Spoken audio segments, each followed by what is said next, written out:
Sanidhya, first of all, congratulations for expecting a score of 700 out of 720 in ReNeet 2026. Sanidhya, आप कहाँ से हैं? मैं महाराष्ट्र से। महाराष्ट्र से। महाराष्ट्र में कहाँ से? महाराष्ट्र में होम टाउन नागपुर है, पर अभी पनवेल में रह रहा हूँ। अच्छा अच्छा अच्छा।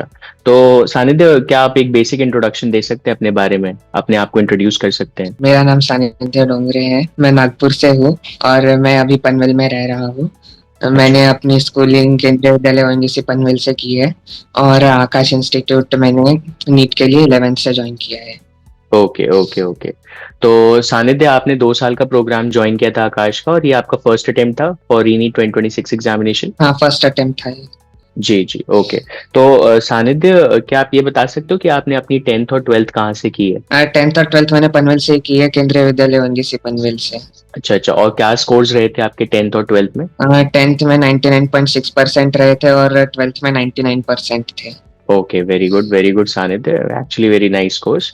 ठीक है सानिध्य, तो शुरू करते हैं कि आपने ये डिसीजन कहाँ से लिया कि आपको मेडिसिन फील्ड में ही जाना है या डॉक्टर बनना है? ये इंस्पिरेशन या ये मोटिवेशन आपको कहाँ से आया? ये एक्चुअली मेरे बायो में इंटरेस्ट था, तो फिर वही से फिर उसमें कौन कौन से ऑप्शन है, तो उसमें जो पेरेंट्स से बात हुई तो उसमें बेस्ट ऑप्शन मेडिसिन का लगा, तो फिर ओके इसीलिए फिर वहां पे जा रहा हूँ। ओके। कोई ऐसा रोल मॉडल जो आपका रहा हो आपके अभी तक की लाइफ में, जिससे आप बहुत इंस्पायर हुए हो, ऐसा कोई था? Doctor BR Ambedkar. Doctor BR Ambedkar, okay. ठीक है सानिध्य, आपने जब डिसीजन लिया कि आप नीट की तैयारी शुरू करोगे, तो बेसिकली क्या आपने ये 9th या 10th से ही स्टार्ट कर दिया था इस पे वर्क करना, या फिर आपने जब 11th से ये डिसीजन लिया तभी उस पे वर्क करना स्टार्ट किया? एक्चुअली हुआ ये था कि 9th-10th में तो मैंने जेई और नीट दोनों के बारे में मुझे पता था, तो ओके फिर उसके कुछ इजी लेवल के क्वेश्चंस मैं तब सॉल्व कर लेता था। अरे एक्चुअल जो प्रिपरेशन है वो 11th से स्टार्ट किया मैंने, जेई और नीट दोनों का। अच्छा, तो आपने दोनों की प्रिपरेशन, तो क्या आपने जेई का भी एग्जाम दिया है? हाँ, जेई का भी एग्जाम दिया है। Okay okay. क्या स्कोर्स रहे आपके? स्कोर्स तो नहीं बता सकता, बट मैं ये बता सकता हूँ कि अभी तो आईआईटी बॉम्बे सीएस में एडमिशन हो गया है, प्रोविजनली करके रखा है, ओके ओके। मतलब नाइस। पर वहां पे जाने नहीं वाला हूँ। Okay okay. अगर तो नीट हाँ। में मिल गया फर्स्ट अच्छा कॉलेज तो। सानिध्य, एक कंफ्यूजन बहुत सारे बच्चों को होती है जब वो 10th में होते हैं कि वो मेडिकल चूज करें या इंजीनियरिंग चूज करें। बहुत बहुत सारे स्टूडेंट्स, मैंने भी देखा है, बहुत सारे स्टूडेंट्स को ये कंफ्यूजन होता है कि वो डिसाइड नहीं कर पाते कि उनको मेडिकल लाइन में जाना चाहिए या इंजीनियरिंग लाइन में जाना चाहिए। बहुत टाइम तक वो कंफ्यूज होते हैं, स्पेशली जब ये एंडिंग के मंथ्स होते हैं, दिसंबर जनवरी में, तब ये क्रूशियल डिसीजन उनको लेना पड़ता है कि वो मेडिकल में जाए, इंजीनियरिंग में जाए। तो आपको क्या लगता है, क्या मतलब सबसे 10th के फाइनल, सही सजेशन होगा? 10th हाँ के फाइनल दिसंबर में। हाँ जी हाँ जी। तो आपको क्या लगता है, क्या उनके लिए एक फाइनल सजेशन होगा कि वो कैसे डिसाइड कर सकते हैं ताकि उनका डिसीजन मेकिंग थोड़ा सा आसान हो जाए, कि वो जल्दी डिसाइड कर पाए या आसानी से डिसाइड कर पाए? यूजुअली मैंने बहुत लोगों को देखा है कि वो मैथ्स कमजोर है इसीलिए बायो ले लेते हैं, पर फिर उन लोगों को बाद में फिर फिजिक्स में प्रॉब्लम आ जाती है। तो मैथ्स तो सबको ही करना है, चाहे बायो वाले स्टूडेंट्स हो चाहे मैथ्स वाले स्टूडेंट्स हो। जी पर बायो एक्चुअली में बहुत इंटरेस्टिंग सब्जेक्ट है, तो उसमें तो मोस्ट ऑफ द लोगों का इंटरेस्ट आ जाना चाहिए अगर टीचर अच्छा मिले तो, और अगर सही डायरेक्शन पकड़ी तो फिर जिसको जिसमें ज्यादा इंटरेस्ट है वो उसमें जा सकता है। जी। तो एक तो फैक्टर इंटरेस्ट हो गया। इंटरेस्ट के अलावा क्या लगता है, और क्या क्या फैक्टर्स हो सकते हैं डिसाइड करने में कि मेडिकल या इंजीनियरिंग क्या चूज करें? फिर उसके बाद लोगों को क्या लगता है कि उनको करियर किस में ज्यादा आगे जाना है। हम्म। ठीक है। अगर मेडिकल एक बार फील्ड ले लिया तो फिर मोस्टली वो लोग मेडिकल में ही ज्यादा आगे जाते हैं। इंजीनियरिंग में फिर करके वो फिर बाद में फिर प्राइवेट नौकरी में जाते हैं जी जी जी मोस्टली, या फिर खुद का स्टार्टअप स्टार्ट करते हैं, तो फिर उसके लिए इंजीनियरिंग ज्यादा अच्छा है। जी जी जी। ठीक है। और सानिध्य, आपका रूटीन क्या होता था प्रिपरेशन का? मतलब आपका स्कूल के बाद या क्लासेस के बाद जो आपका रूटीन होता था, आप कैसे मैनेज करते थे अपना रूटीन? एक स्टडी रूटीन क्या होता था आपका? स्टडी रूटीन सुबह के तो 2 बजे तक स्कूल होता था मेरा। जी स्कूल के बाद पहले एक बार खाना खा लेता था, जी खाना खाने के बाद फिर जितने समय तक होमवर्क करना रहता था उतने समय तक होमवर्क कर लेता था। उसके बाद जी। का पूरा टाइम फिर सेल्फ स्टडी को दे देता था मैं, एक्सेप्ट रात के खाने का टाइम, ओके ओके ओके। सोने तक। तो यूजुअली आप एक दिन में कितने घंटे स्टडीज को देते थे? अम, आराम से 6-7 घंटे तो हो जाते हैं नॉन एग्जाम डेज पर। एग्जाम डेज पर वो बढ़ के फिर 12 घंटे के ऑलमोस्ट हो जाता है। ओके ओके, तो मोस्टली जब यूजुअली आप पढ़ते थे तो एक दिन में कोशिश करते थे कि आप 6 से 7 घंटे दे सको, और जब एग्जाम डेज होते थे तो आप ज्यादा बढ़ा देते थे, 10 से 12 घंटे बढ़ा देते थे, ये कहना चाह रहे हैं आप? क्योंकि स्कूल का भी फिर छुट्टी हो जाती थी ना जल्दी, तो जी जी उसका जी। ज्यादा एक्स्ट्रा टाइम मिल जाता था। Okay okay okay. सानिध्य, आपके टीचर्स ने आपको कैसे सपोर्ट किया है इस पूरी जर्नी में, अगर आप इस पे बात करें तो? हम्म। तो टीचर्स ने तो मुझे बहुत हेल्प किया है। इवन स्कूल के टीचर्स ने भी मुझे बहुत अच्छे से पढ़ाया है। सारे कॉन्सेप्ट के डेप्थ में जाकर पढ़ाते थे वो सब। और आकाश के टीचर्स का जो रोल मोस्टली रहा है वो रहा है कि जब भी मैं कोई डाउट लेकर जाता था, नीट स्पेसिफिक डाउट लेकर जाता था, तो फिर वो जल्दी से उसका आंसर दे देते थे और फिर मुझे अच्छे से समझाते भी थे उससे। और दूसरी बात थी कि उन्होंने मुझे नीट के पेपर सॉल्व करने की स्ट्रेटेजीज बताई थी कि ओके। किस सेक्शन को कितना टाइम दे, किसको पहले करे, वगैरह वगैरह, और वो जी एमआर में कैसे भरे, वो सब। जी जी। तो सानिध्य, जैसे आप नागपुर से हैं बेसिकली और आप पनवेल में रहते हो, तो पनवेल में आप अपनी फैमिली के साथ ही रहते हो? सिर्फ मम्मी के साथ रहता हूँ, पापा देहरादून में है ड्यूटी के लिए। अच्छा, पापा देहरादून में, मम्मी के साथ आप रहते हो। तो इस पूरी जर्नी में आपकी फैमिली ने क्या रोल प्ले किया है, कैसे आपको सपोर्ट किया है? फैमिली तो पूरी जर्नी में मेरे साथ सपोर्टिव ही थी। हम्म। जी। अच्छा, अब बात करते हैं तीनों सब्जेक्ट्स के बारे में, physics chemistry and biology. Physics chemistry and biology में से, तीनों में से आपका सबसे फेवरेट सब्जेक्ट कौन सा है? फिजिक्स केमिस्ट्री और बायोलॉजी में से तीनों ही सब्जेक्ट्स तो मेरे बहुत अच्छे लगते हैं, पर वो डिपेंड करता है कि किस सब्जेक्ट का मैं ज्यादा इन डेप्थ पढ़ रहा हूँ। जैसे कि अच्छा। बायो का अभी मेरा इन डेप्थ ज्यादा पढ़ना चल रहा है, तो फिर बायो अभी के लिए मेरा फेवरेट है। ओके 12th के स्टार्टिंग में फिजिक्स ज्यादा पढ़ रहा था, तो तब फिजिक्स मेरा ज्यादा फेवरेट था। Okay okay okay. अगर फिजिक्स के लिए कुछ टिप्स देना हो आगे आने वाले नीट एस्पिरेंट्स के लिए, तो आप क्या टिप्स, क्या सजेशंस देना चाहोगे? अपनी कुछ स्पेसिफिक हैबिट जो फिजिक्स से रिलेटेड आप अगर शेयर कर सको लोगों के लिए। मैं तो बोलूंगा पहली बात कि जेई मेंस और जेई एडवांस के कुछ कुछ क्वेश्चंस की प्रैक्टिस रखनी चाहिए नीट जी स्टूडेंट्स को भी। और दूसरी बात है कि बेसिक मैथ्स को कभी इग्नोर नहीं करना चाहिए। जी। तो सानिध्य ने अभी, जो एक्सपेक्टेड स्कोर है सानिध्य का री नीट 2026 एग्जामिनेशन में, दैट इज 700 आउट ऑफ 720। तो सानिध्य, हम्म। जब नीट 2026 का एक्चुअल एग्जाम हुआ था, जो कि कैंसिल हो गया था 3 मई 2026 को, हम्म। उसमें आपके कितने स्कोर्स बन रहे थे according to the provisional answer key of 705। Entry? 705। Okay. तो सानिध्य, जब वो एग्जाम कैंसिल हुआ था, आपका पहला रिएक्शन क्या था? मेरा पहला रिएक्शन तो मुझे तो खुशी हुई थी। खुशी हुई थी? क्यों, किस, हाँ, कैसे? खुशी हुई थी क्योंकि ये पेपर आ गया था। अच्छा अच्छा अच्छा।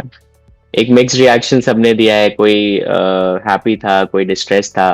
तो फिर आपने 1.5 मंथ जो टाइम पीरियड मिला था, जो 1 महीने का टाइम पीरियड मिला था एग्जाम कैंसिल होने से लेकर के रीनी 2026 एग्जाम होने के बीच में, उसमें क्या एडिशनल स्ट्रैटेजीज आपने अडॉप्ट की, मतलब क्या एक्स्ट्रा चेंजेस किए अपने प्रिपरेशन में? उसके बीच में सर मेरे तो 4 और एग्जाम्स भी थे, एंट्रेंस एग्जाम्स।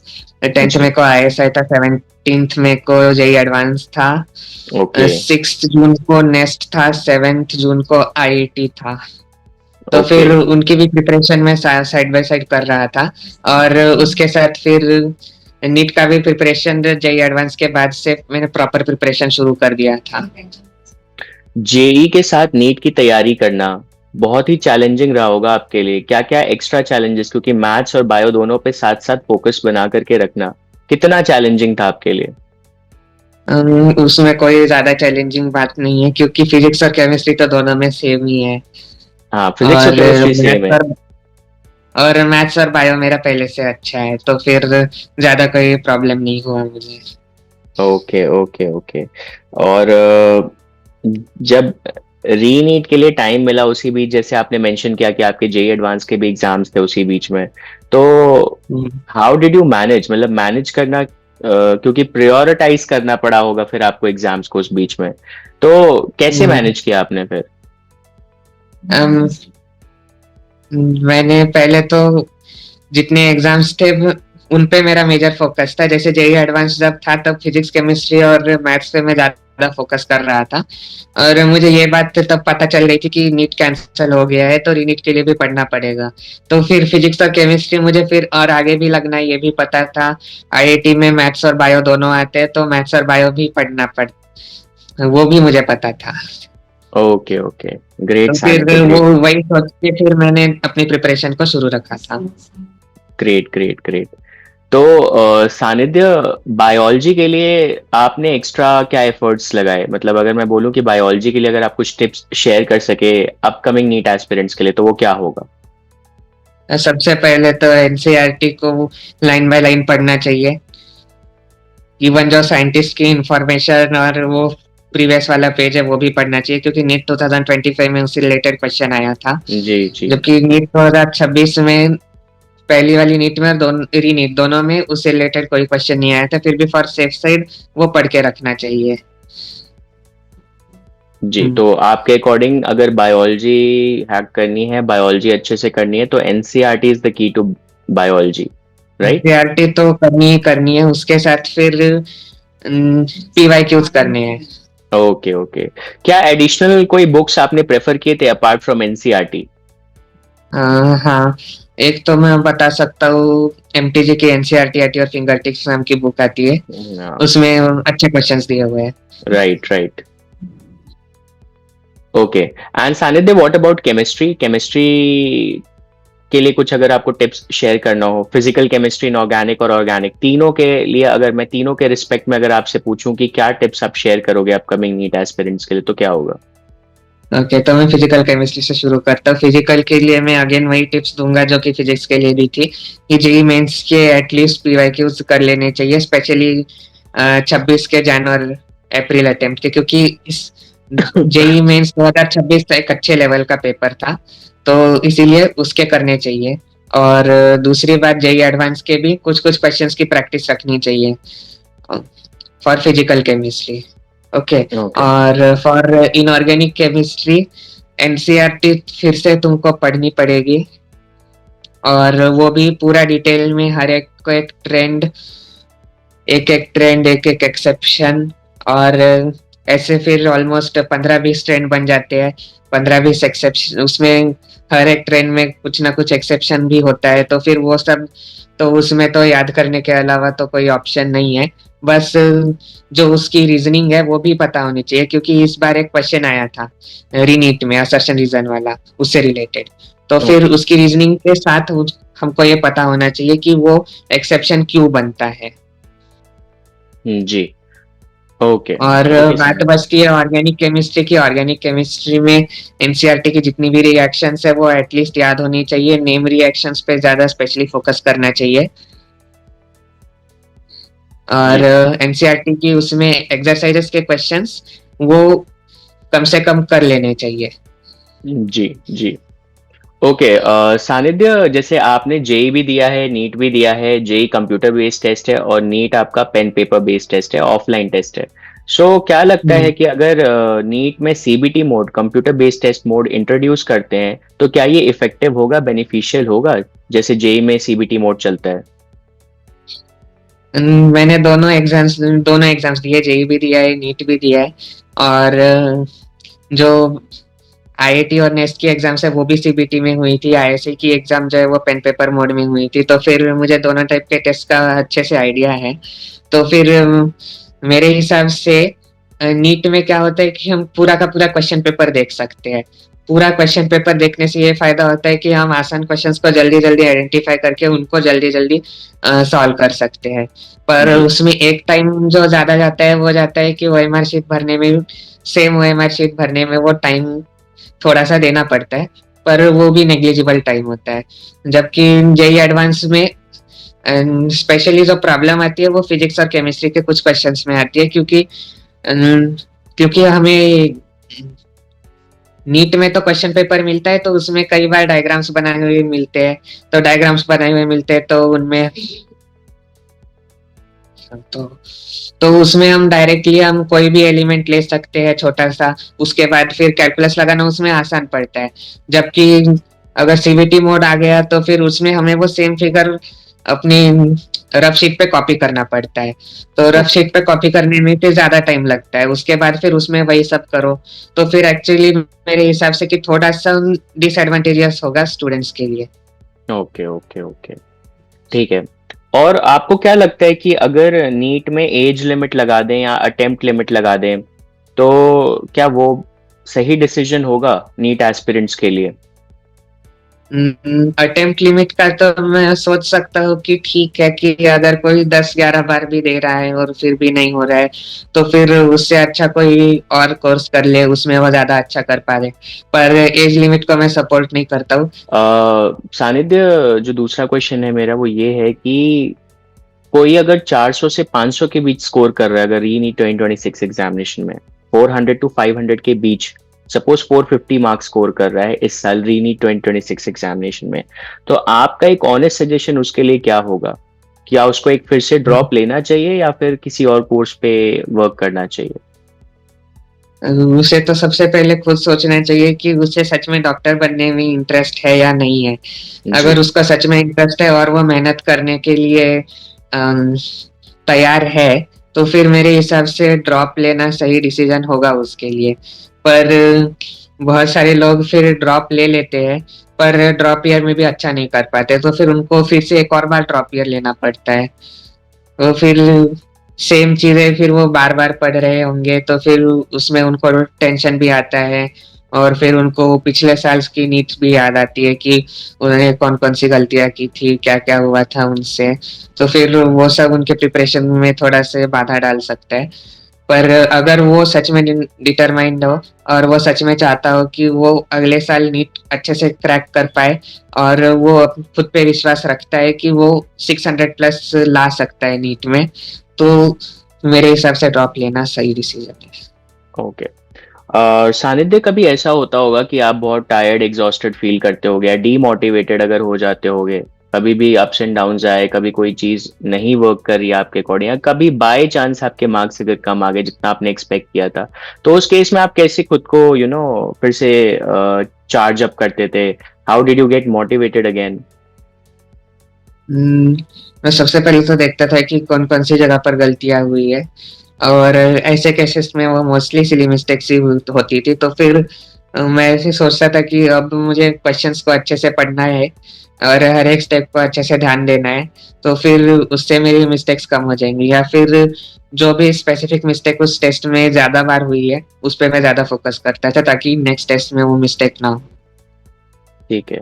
सानिध्य, आपकी हॉबीज क्या क्या है? पढ़ने के अलावा आपको और कौन कौन सी चीजों में इंटरेस्ट है? पढ़ने के अलावा मुझे ड्राइंग में इंटरेस्ट है। अच्छा, ड्राइंग में इंटरेस्ट है, ग्रेट। तो क्या आप लाइक अपनी हॉबीज को भी साथ साथ स्टडीज के साथ साथ कंटिन्यू कर पाते थे? नहीं, वो तो नहीं हो पाता था। इवन और भी हॉबीज थी मेरी, सिंगिंग वगैरह अच्छा, और ओके। रूबिक्स क्यूब सॉल्विंग वगैरह, वो सब भी मेरी छूट गई थी 11th-12th के समय पर। Okay okay okay okay. तो अभी आपके पास रिजल्ट आने के बाद पूरा टाइम है, इनफैक्ट एग्जाम होने के बाद अब तो पूरा टाइम ही है अपनी हॉबीज पे फोकस करने के लिए। अभी भी कोई एग्जाम्स हैं आपकी चेन में जिनको नहीं, आपको? अभी तो खत्म हो गई है। अभी तो सारे एग्जाम्स खत्म है, तो अभी आपके पास इनफ टाइम है अपनी हॉबीज पे फोकस करने के लिए। ओके सानिध्य, सानिध्य, जैसे हमने देखा नीट 2025 का लेवल हार्ड था, री नीट 2026 का लेवल काफी हार्ड हो गया है, तो आपको क्या लगता है अब से आने वाले पेपर्स के लिए नीट 2027 जैसा होगा? वो ऑब्वियसली डिफिकल्टी लेवल में एक राइज आ रहा है, एक इंक्रीज आ रहा है, तो उस बेसिस पे आप कुछ टिप्स शेयर करना चाहो? मैं तो अभी बताता हूँ टिप्स। नीट 2025 हार्ड लेवल पे था। नीट 2026 में फिजिक्स और केमिस्ट्री को डिफिकल्ट किया गया था 2025 के इस लेवल से, और बायो को इजी कर दिया था।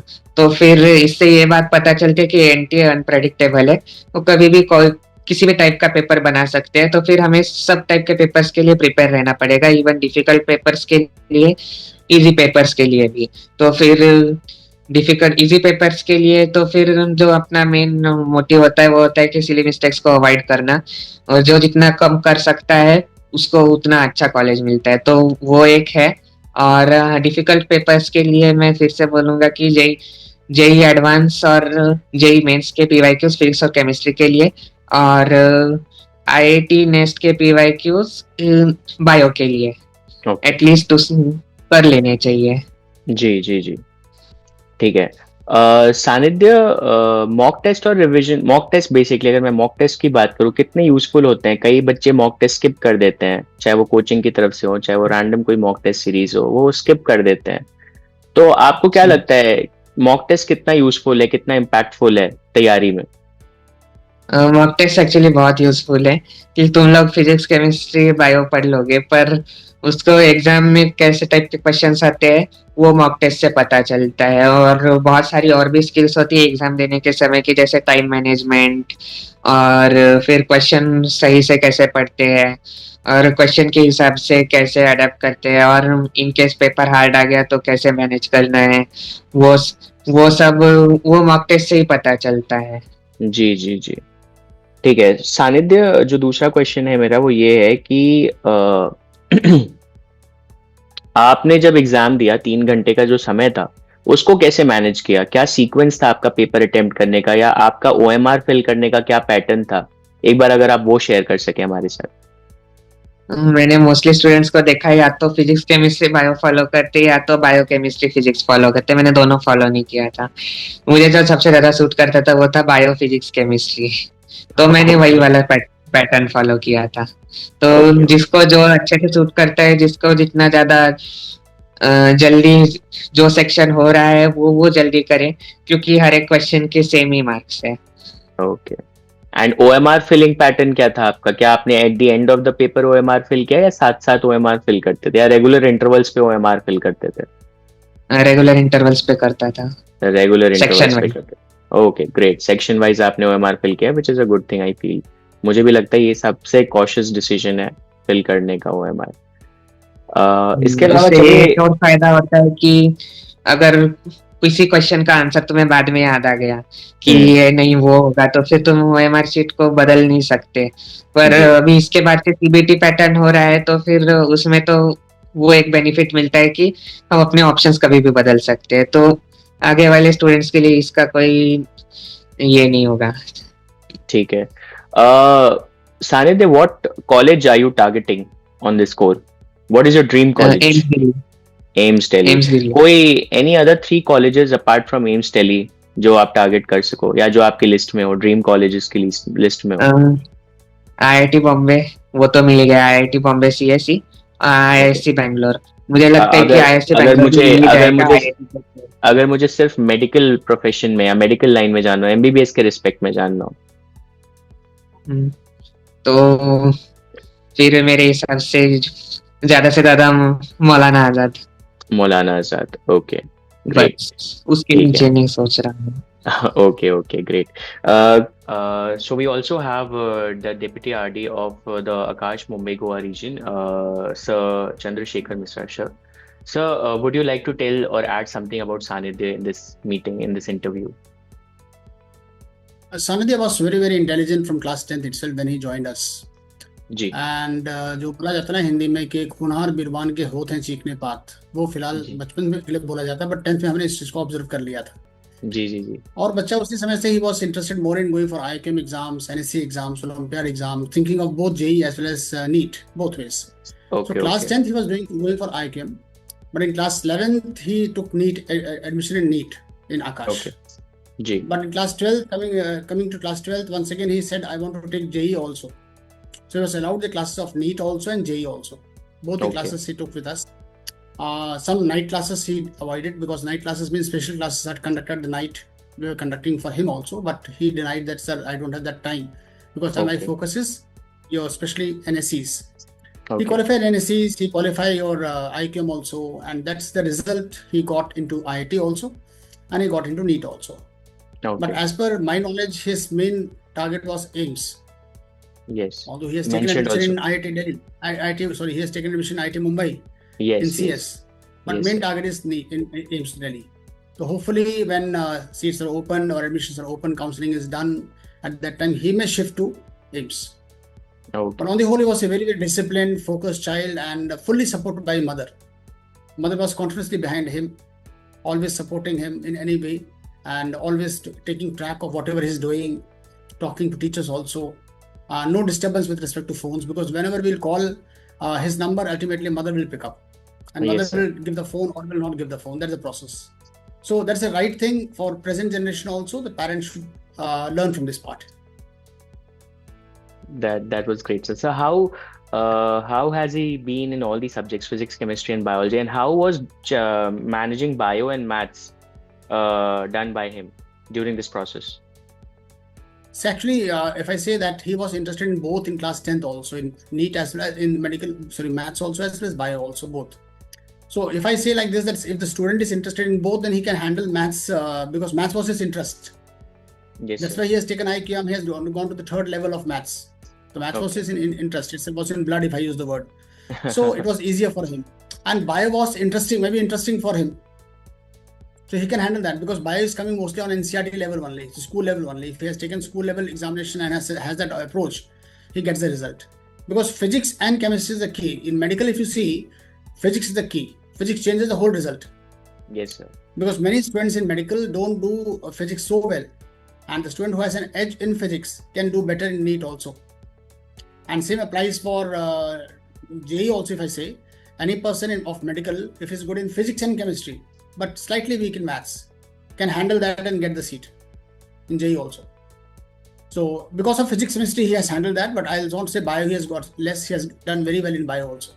It depends upon the interest of a child. Every child is not like that. Some are Yes, sir. there who are passionate about maths and love bio also. That is the case. Yes, sir.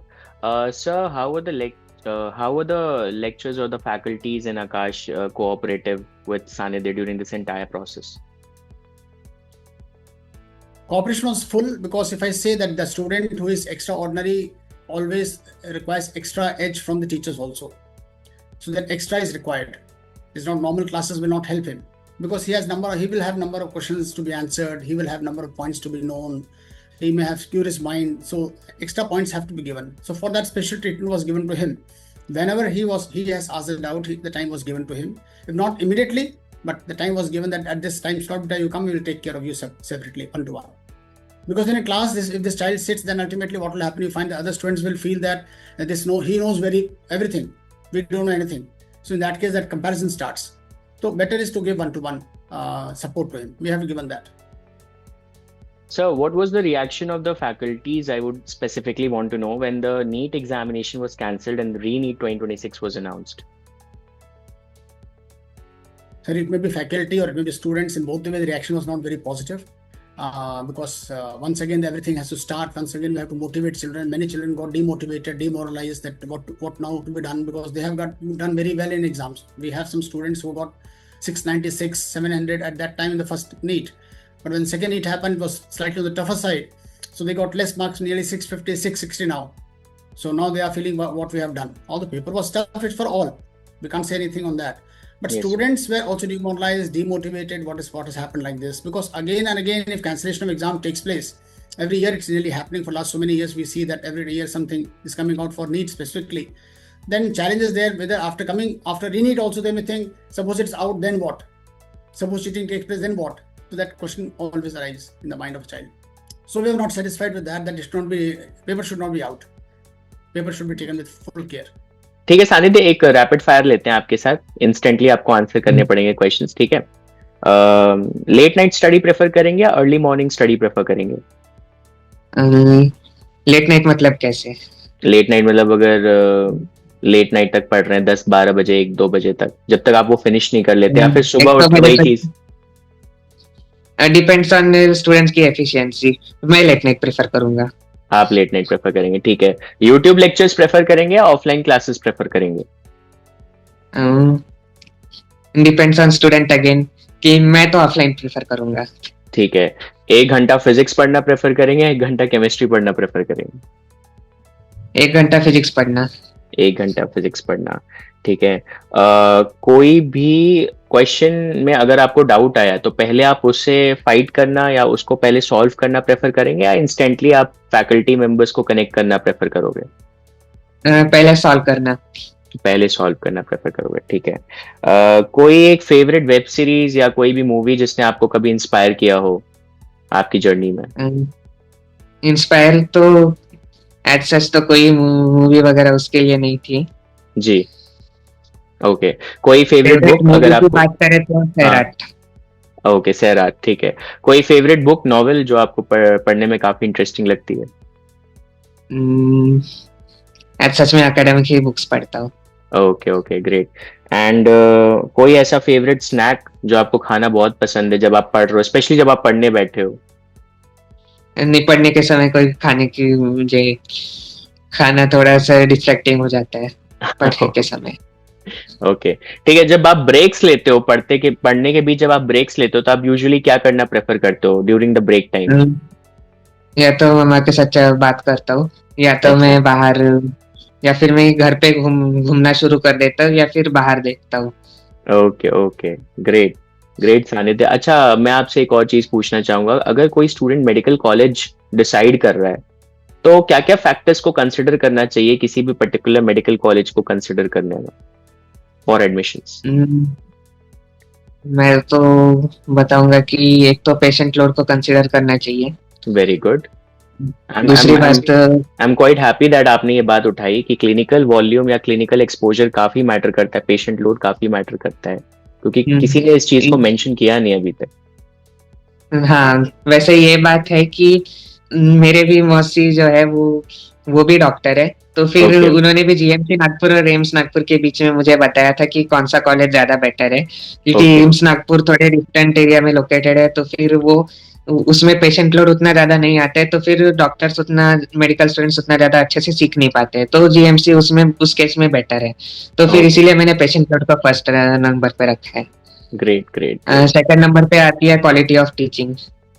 Very good. Faculty members कैसे हैं, कैसी quality offer कर रहा है, that's nice. Okay Sannidhya, it was really nice talking to you. काफी अच्छा लगा आपसे बात करके, and wishing you all the best for your results. Already expecting a 700 score out of 720, and wish you all the best for your future, even when you get into the medical college. And may you serve the nation as well as the mankind consistently, as you have always been. And that's it. Thank you for joining with us. It was nice talking to you. Thank you, Thank you, Sanidhya. Thank you. Thank you sir.